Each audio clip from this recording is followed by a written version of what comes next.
Hello guys, in today's video I will be showing you how to fix Capcut Insufficient storage problem. So the answer is easy, just go to the settings, then scroll down to the apps section, and then go to the search and search Capcut, and then go to the storage, and here you will find this clear cache option. Click on it.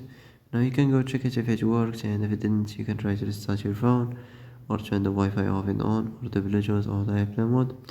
Also, you can try to clear data, but be careful. If you clear data, all this application's data will be deleted. This includes all files, the settings, the accounts, the databases, etc. So be careful if you want to clear your data. And that's it for today's video. I hope this is the answer you've been looking for.